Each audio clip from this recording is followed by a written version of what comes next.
If one day you woke up and realized that the world was still there, the sky still blue, the cities still lit up, the sea still crashing against the shore, but every insect on Earth had disappeared, then for the first few hours, most people might actually feel relieved.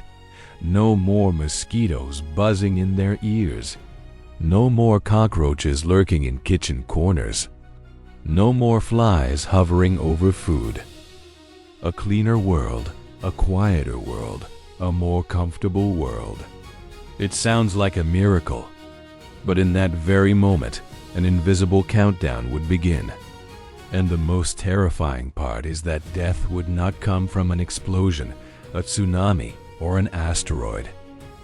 It would come slowly, silently, with a chilling logic, as if the planet were gradually removing the smallest links we had always underestimated, until the entire machinery of life began collapsing from beneath our feet. Because insects are not just tiny creatures crawling on the ground or flying past a window frame.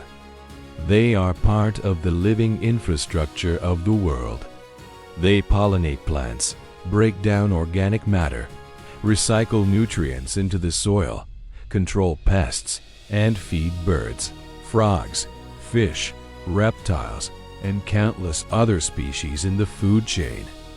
Many scientists warn that if insects disappeared, terrestrial and freshwater ecosystems would plunge into severe crisis.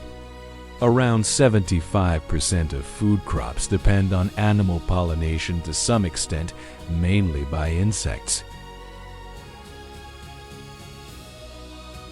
The figure, 90% of the world's population would be wiped out, may sound like an apocalyptic headline. And science does not in fact provide a clock that precise. No one can calculate exactly what percentage of humanity would die if insects vanished completely. But what science does show may be even more frightening than a number. When insects collapse, the foundations of food webs, diverse agriculture, fertile soil, and many essential biological cycles collapse with them.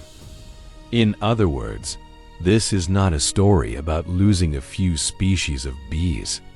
It is a story about human civilization having the support, structure beneath it removed, a structure so hidden that we barely notice it. Imagine the first phase of the disaster. In the first few days or weeks, supermarkets would still be stocked. Fields of wheat, corn, and rice would still be standing. Modern cities would still have electricity, water, and transportation. Outwardly, almost nothing would seem different. That is exactly why people would underestimate the danger. We are used to seeing cause and effect close together. A storm knocks down trees. An earthquake brings down buildings. But with insects, the first blow would fall in places far beyond human sight. An apple tree would fail to bear fruit. A tomato patch would produce less. An almond orchard would fall silent. A meadow of wildflowers would enter its blooming season with no visitors at all. Then the next harvest season would come, and the picture would begin to change. Not every food crop needs insects in order to exist, but a very large share of the foods rich in micronutrients and nourishment, the foods that give quality to the human diet, depend on pollinators. Fruit, vegetables, nuts, cocoa, coffee, many oil crops, and livestock feed crops would begin to decline sharply. This loss would not necessarily cause humanity to die of hunger in the first year, but it would open the door to an even harsher scenario.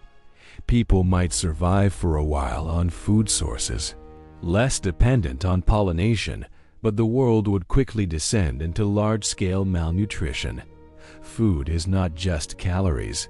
Food is also vitamins, minerals, fats, diverse proteins, and the stability of the entire agricultural system. What makes this especially frightening is that modern civilization was not built to withstand such a prolonged shock. Industrial agriculture may look enormous, but in its own way, it is fragile. It depends on an invisible network of healthy soil, healthy microorganisms, healthy ecosystems, and tiny workers such as bees, butterflies, hoverflies, and beetles. We often talk about harvesters, fertilizers, satellites, and big data. But very few people look at the sky above a field and realize that part of the harvest is flying there on delicate wings. But insects do not just feed plants. They also feed the animal world on which humans indirectly depend. Billions of baby birds survive their first days thanks to protein from insects. Frogs, lizards, spiders, freshwater fish, and bats rely on them as a primary food source. When insects disappear, many insect-eating species would collapse almost immediately. And when those species decline, the domino effect would spread farther. The predators that feed on them would also be affected, and eventually even the structure of forests, grasslands, wetlands, and rivers would begin to change. An unusual silence would gradually fall over nature, not because the world had become more peaceful, but because entire layers of life sound were disappearing. Research on insect decline and its chain reactions has documented the risk of bottom-up collapse in food webs, especially among birds, amphibians, and forest and freshwater ecosystems. Then the soil would begin to speak in its own way. We often think leaves simply decay naturally, as if nature had a self-decompose button, but it does not. Behind that process is a tireless army: ants, termites, dung beetles, larvae, and countless other insects that break down and recycle organic matter. They work constantly, without names, without noise, returning nutrients to the soil and keeping the cycle of life in motion.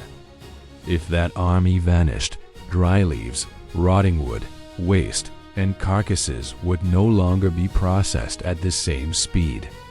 The soil would become poorer, nutrient cycles would slow down, the productivity of the entire biological system would decline. That means even plants that do not require insects for pollination would still grow on soil that was steadily becoming weaker. The role insects play in decomposition and nutrient recycling is considered one of the most fundamental ecosystem services they provide. In cities, the disaster would arrive a little later, but it would be no less severe. People might continue living on stored food, international supply chains, preservation technology, and money. But money cannot pollinate a flower. Money cannot force a broken ecosystem back to its feet. When global agricultural output dropped sharply in the most nutritionally valuable categories of food, prices would skyrocket. Rich nations would secure supplies first. Poor nations would be the first to fall behind. The food crisis would no longer be something confined to distant regions. It would become a new map of instability for humanity. Meals would grow poorer, bodies weaker. Disease would spread more widely through malnourished communities. Conflicts over resources would erupt, not because humanity had suddenly become crueler, but because a system that was already fragile would no longer be enough to feed everyone. And this is the paradox that makes the subject so chilling. Insects are both the creatures that annoy humans and the creatures quietly keeping humans alive. We hate mosquitoes because they spread disease. We hate locusts because they destroy crops. We hate flies because they are filthy. But when we think about insects, we often forget that most of them are not our enemies. Most are the anonymous labor force of Earth. They perform tasks that humanity still has no technology capable of replacing on a planetary scale at an acceptable cost. Now imagine humans deciding to replace insects with machines, drones pollinating every flower, robots processing organic matter, closed systems growing plants in gigantic greenhouses. It sounds modern, but the problem is scale. Earth contains hundreds of thousands of flowering plant species, countless intertwined ecosystems, billions of hectares of farmland, forests, grasslands, rivers, and wetlands. Insects do not operate in just a few strategic places. They operate everywhere, at all times, in every season, with astonishing diversity and specialization. Some species pollinate only a certain group of plants. Some live in the soil. Some are active at night. Some appear only during a very brief window of the year. They are not a single uniform workforce that can be replaced with one standard machine. They are an extraordinarily intricate network that humanity still understands only in part. Even in the most optimistic scenario, humans might be able to save part of the population through advanced technology, closed agriculture, and massive reserves. But who would that part be? The countries with money, infrastructure, control over energy, clean water, and logistics.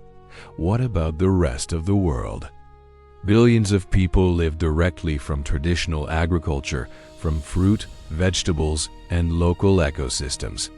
For them, the disappearance of insects would not be a scientific debate. It would be a sentence hanging over every harvest. Seen from that perspective, the phrase 90% of the world's population would be wiped out is no longer a precise calculation, but an extreme way of expressing a far more frightening truth. Most of humanity has no buffer thick enough to survive if the biological foundation of the planet loses its smallest bolts. But there is an even deeper layer to this story, and perhaps this is what makes it so haunting. Insects do not need humans in any moral sense. They existed long before us, adapted through brutal upheavals, and built complex ecological relationships over millions of years. It is humans who came later and quietly inserted our existence into that system. We eat fruit from pollinated trees, fish from rivers whose food chains include insects, and crops grown in soil renewed by countless tiny organisms. We walk through a world that was prepared long before us, a world so stable that we mistake it for something permanent. That is why losing insects is not just the loss of one group of organisms. It is the loss of the connections between the layers of life. The exchange between flower and wing, between dead leaves and soil, between nestlings and their first source of food, between forests and breeding seasons, between the human meal and the processes taking place beyond our sight. When those connections break, death does not necessarily come as a sudden collapse. It comes as a gradual narrowing of the world. Less food, less color, less sound, fewer harvests, less life, and ultimately, fewer chances for humanity to survive. The sad thing is that we do not need to wait until all insects are gone to see the outline of that scenario. Many parts of the world have already recorded alarming declines in insect populations, along with visible effects on birds and other links in the ecosystem. That means this nightmare is not entirely hypothetical. It is more like a slow trailer that nature is already showing us, Only too many people still have not chosen to sit down and watch it through to the end. And then the final question appears, and it is not a comfortable one. When you see a bee, a moth, or a line of ants carrying food along the edge of a wall, what are you really looking at? A nuisance? Or a part of the system that is keeping humanity from falling into the abyss? Perhaps the greatest fear does not lie in the idea of Earth losing all insects. Perhaps the greatest fear lies in the fact that we may only realize their value at the very last moment. When fields begin to fall silent, forests no longer echo with the cries of hungry nestlings, and supermarkets are still brightly lit, but their shelves grow emptier with every passing season. Maybe 90% is just a shocking number. But sometimes the most frightening thing is not whether the number is exact. The most frightening thing is that it is close enough to the truth to leave us silent. Because if the smallest creatures, the most hated, the most underestimated, are quietly holding up civilization itself, then the story of insects has never been just a story about nature. It is a story about human arrogance, about the things we assume did not matter, and about the price we pay when a complex world is reduced to only what the naked eye can see. And perhaps the next time you hear a buzzing sound by the window at night, your first feeling will still be annoyance. But then perhaps another feeling will creep in. A very small thought, very cold, but hard to forget. Perhaps their existence is not a flaw in the world. Perhaps, on the contrary, they are one of the reasons this world has not yet fallen apart.